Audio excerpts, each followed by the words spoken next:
الحمد لله رب العالمين الصلاة والسلام على سيد المرسلين وعلى آله وأصحابه أجمعين أما بعد فقد قال الله عز وجل أعوذ بالله السميع العليم من الشيطان الرجيم بسم الله الرحمن الرحيم وَقَضَى رَبُّكَ أَلَّا تَعْبُدُوا إِلَّا إِيَّاهُ وَبِالْوَالِدَيْنِ إِحْسَانًا إِمَّا يَبْلُغَنَّ عِندَكَ الْكِبَرَ أَحَدُهُمَا أَوْ كِلَاهُمَا فَلَا تَقُل لَّهُمَا أُفٍّ وَلَا تَنْهَرْهُمَا وَقُل لَّهُمَا قَوْلًا كَرِيمًا آمنت بالله صدق الله العظيم. معزز و محترم ناظرین کرام، السلام علیکم ورحمۃ اللہ وبرکاتہ. آج ہم والدین کی عظمت، والدین سے محبت، والدین کا احترام کس قدر ایک انسان کے اندر ہو، اس کے بارے میں کچھ جاننے کی کوشش کریں گے اللہ تبارک و تعالیٰ کے کلام کی روشنی میں اور نبی محترم صلی اللہ علیہ وسلم کی ہدایات کی روشنی میں. جو آیت کریمہ آپ کے سامنے پڑھی گئی سورۃ الاسراء کی آیت نمبر 23 ہے. اللہ کا ارشاد ہوتا ہے وَقَضَى رَبُّكَ أَلَّا تَعْبُدُوا إِلَّا إِيَّاهُ. لکھ دیا تیرے رب نے، فیصلہ کر دیا تیرے رب نے، تیرے رب کا یہ حکم ہے کہ تم کسی کی بندگی نہیں کرو گے سوائے اس کے، سوائے اللہ کے. وَبِالْوَالِدَيْنِ إِحْسَانًا، اور اپنے والدین کے ساتھ احسان کا سلوک کرو گے، بہترین سلوک کرو گے. اما یبلغن عندک الکبر، اگر ان میں سے کوئی کبر سنی یعنی بزرگی کو، بڑھاپے کو پہنچے آپ کے پاس، احدہما او کلاہما، ان میں سے کوئی ایک یا دونوں، فلا تقل لہما اف، تو آپ ان کے سامنے اف تک نہیں کہیں گے. ولا تنہرہما، اور نہ ان کو جھڑکیں گے آپ، قطعاً اجازت نہیں ہے ان کے سامنے اف کرنے کی اور نہ ان کو جھڑکنے کی. وَقُلْ لَهُمَا قَوْلًا كَرِيمًا، اور ان سے کرو آپ احترام کے ساتھ بات، احترام کے ساتھ بات کرنے کا حکم دیا گیا ہے اللہ تعالیٰ کی طرف سے. اور سورہ لقمان آیت نمبر 14 میں بھی اللہ تبارک و تعالیٰ نے فرمایا وَوَصَّيْنَا الْإِنسَانَ بِوَالِدَيْهِ، اور ہم نے وصیت کی، ہم نے حکم دیا انسان کو والدین کے بارے میں کہ والدین کا وہ حق جانے، حق پہچانے. حملتہ امہ وہنا علی وہن، اس کی ماں نے اٹھائے رکھا پیٹ میں اسے، انسان کو تکلیف پر تکلیف برداشت کرتے ہوئے، اذیت پر اذیت برداشت کرتے ہوئے، وہنا علی وہن وفصالہ فی عامین، اور پھر دودھ چھڑانے میں بھی 2 سال لگ گئے. انشکر لی، اور کیا حکم دیا ہم نے کہ آپ میرا شکر ادا کریں گے، ولی والدائک، اور اپنے والدین کا، الی المصیر، اور تم نے بالآخر میری ہی طرف لوٹ کر آنا ہے. ٹو می، میری ہی طرف آپ کا جو فائنل گول ہے، is thy final goal. To me is thy final goal. بالآخر، سب سے آخر میں آپ کو میری ہی طرف آنا ہے، اور میں اس چیز کا گویا آپ سے حساب لوں گا کہ آپ نے والدین کے ساتھ کیسا سلوک کیا. اور پھر اللہ ہی کا ارشاد ہے وَقُلْ رَبِّ ارْحَمْهُمَا كَمَا رَبَّيَانِي صَغِيرًا. اتنا ہی نہیں بلکہ والدین کے بارے میں دعا کرتے رہو کہ اے میرے رب ان دونوں پر رحم فرما. رب ارحمہما کما ربیانی صغیرا، جیسا کہ انہوں نے ہماری پرورش کی، جب میں چھوٹا تھا انہوں نے کس انداز سے مجھے پالا۔ اس کے علاوہ کئی مقامات پہ اللہ تبارک و تعالیٰ نے والدین کی عظمت کو، والدین کے حقوق کو سمجھایا ہے اپنے بندوں کو، کہ آپ کے دل میں کیا خیال ہو، کس قسم کا ادب ہو، احترام ہو اپنے والدین کا۔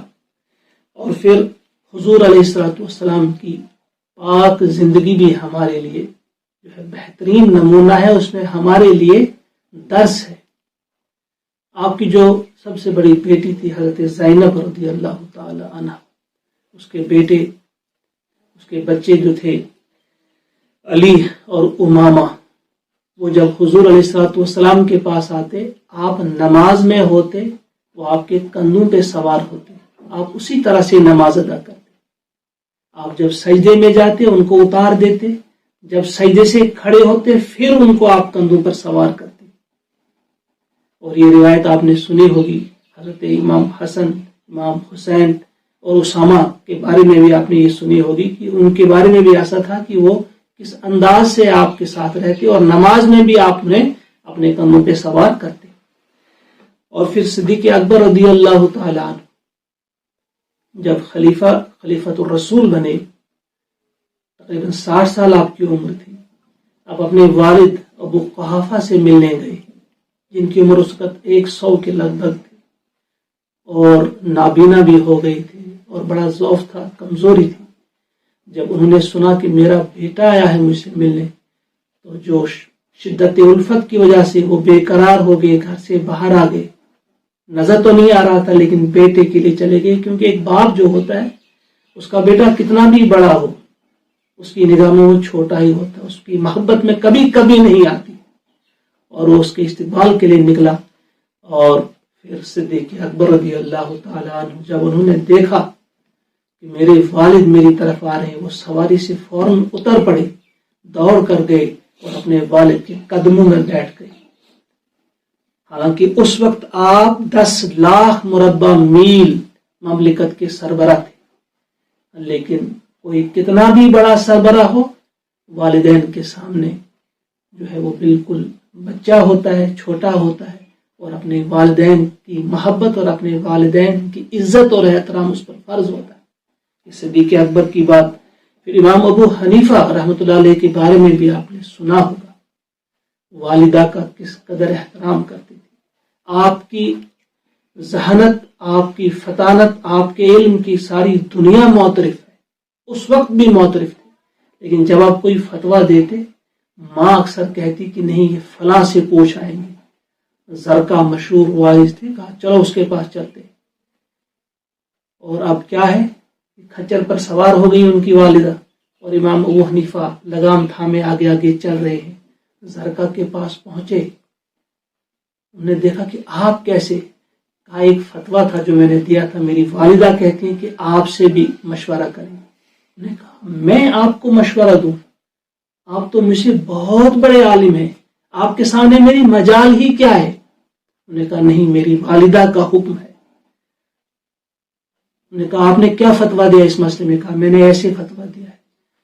کہا ہاں بس بالکل درست آپ نے فتویٰ دیا ہے۔ جب انہوں نے کہا آپ نے درست فتویٰ دیا ہے، ماں نے کہا چلو اب کر۔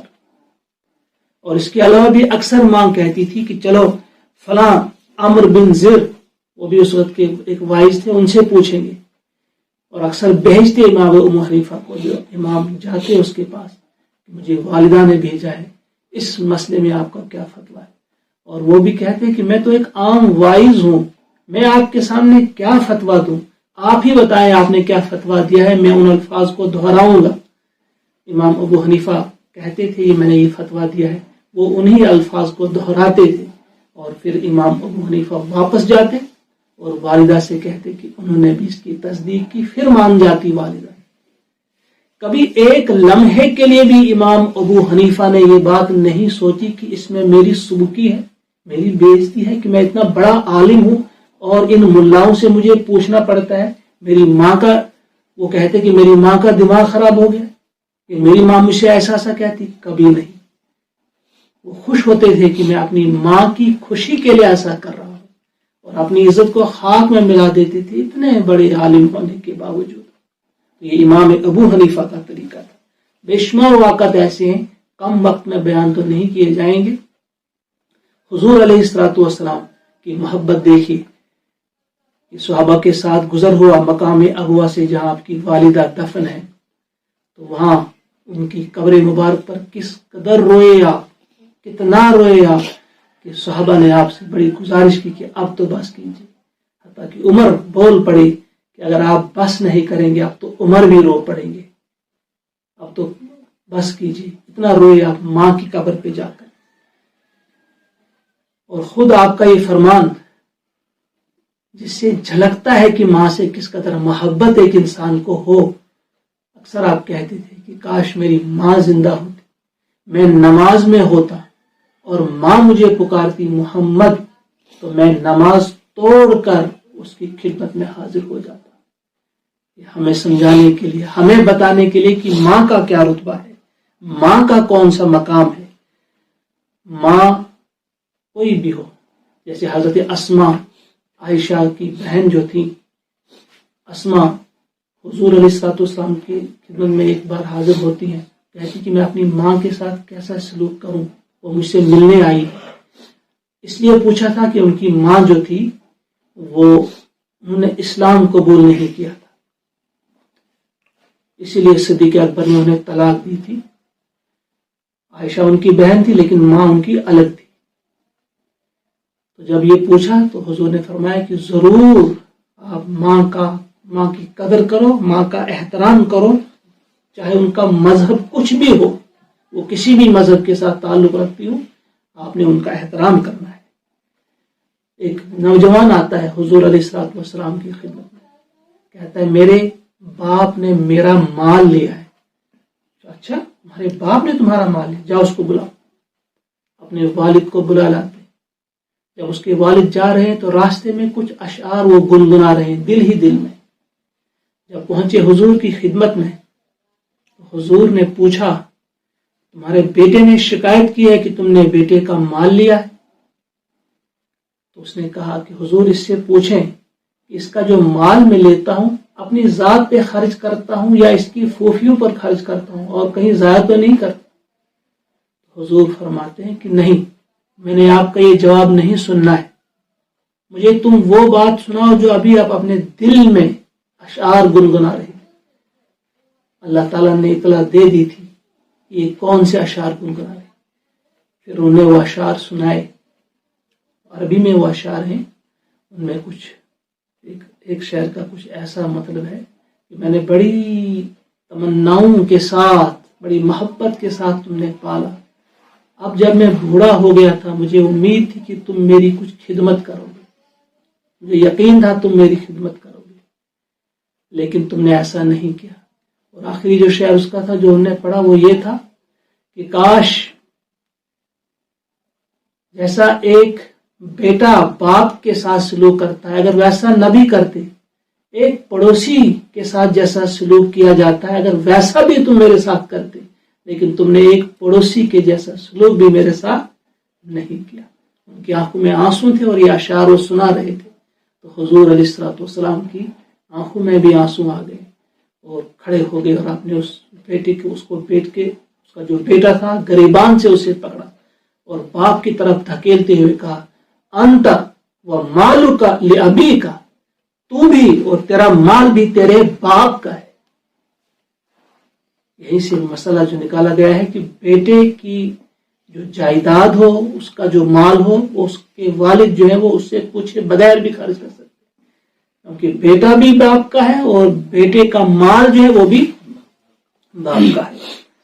بہت سارے اس کے علاوہ بھی کچھ واقعات ہیں, اب اس وقت ہم نہیں سنائیں گے. صرف ایک مثال کے ذریعے, ایک حکایت کے ذریعے کسی شخص نے بڑی پیاری بات کہی ہے. کہا وہ ایک شخص تھا, اپنے بوڑھے باپ کو لے جا رہا تھا, راستے میں کہیں ایک پیڑ کے نیچے سائے میں بیٹھ گئے. جس پیڑ کے نیچے بیٹھے تھے تو اس کا باپ پوچھتا ہے بیٹے سے یہ کون سا پیڑ ہے. بیٹے نے جواب دیا فلاں پیڑ ہے, چنار یا کچھ بھی تھا. نے کہا چند منٹوں کے بعد پھر پوچھا یہ کون سا پیڑ ہے. اب بیٹے نے جھڑک کر جواب دیا کہ ابھی کہا فلاں پیڑ ہے. تھوڑی دیر کے بعد پھر پوچھا تو اب تو بہت ہی تیزی کے ساتھ بیٹے نے اسے جھڑک دیا. تم بار بار پوچھتے ہو, ابھی بتا دو.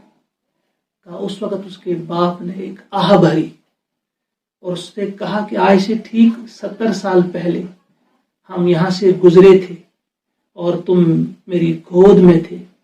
تم نے 100 بار پوچھا تھا یہ کون سا پیڑ ہے, میں نے 100 بار جواب دیا تھا. میں ایک بار بھی میں نے غصہ نہیں کیا تھا, لیکن تم نے دوسری بار بھی ٹھیک ڈھنگ سے جواب نہیں دیا. اس میں ایک سبق ہے کہ والدین کس قدر برداشت کرتے ہیں اپنے بچے کی ان ناشائستہ حرکتوں کو بھی, غلط حرکتوں کو بھی, لیکن بیٹا اپنے باپ کی اچھی حرکتوں کو بھی, اچھی باتوں کو بھی برداشت نہیں کرتا. اس سے ہی ہمیں سبق ملتا ہے. یا قرآن مقدس کی یہ جو آیات ہم نے ابھی پڑھی ہیں, سمجھی ہیں, یا حضور علیہ الصلوۃ والسلام کی سیرت, یا آپ کے جو وہ امتی جو دنیا میں ایک خاص مقام رکھتے ہیں ان کے واقعات جو ہم نے سنے مختصر وقت میں, ان سے ہم یہ سبق لینے کے لیے تیار ہیں اور ہمیں تیار رہنا چاہیے ہر لمحہ کہ ہم بھی اپنے والدین کے ساتھ بہترین سلوک کریں, بہت اچھا سلوک کریں. اور جن کے والدین اب اس جہان میں موجود نہ ہوں ان پر بھی فرض عائد ہوتا ہے کہ وہ اپنے والدین کی قبروں پر ضرور جایا کریں, دعائے مغفرت گھر سے بھی بھیجا کریں. اور اکثر وہ جو دعا ہمیں سکھائی گئی ہے رب ارحمہما کما ربیانی صغیرا, اس کا ورد تو کرتے رہنا چاہیے ہمیں. اللہ تعالی ہم سب کو توفیق عطا فرمائے کہ ہم اپنے والدین کے حقوق پہچاننے والے بنے اور وہ حقوق ادا کرنے والے بنے, اور پھر ساتھ ساتھ اللہ سے مغفرت کی بھی دعا کریں کہ کہیں اگر ہم سے کوئی خطا ہو, کوئی غلطی ہوئی ہو تو اللہ تعالی ہم سب کو معاف کرے.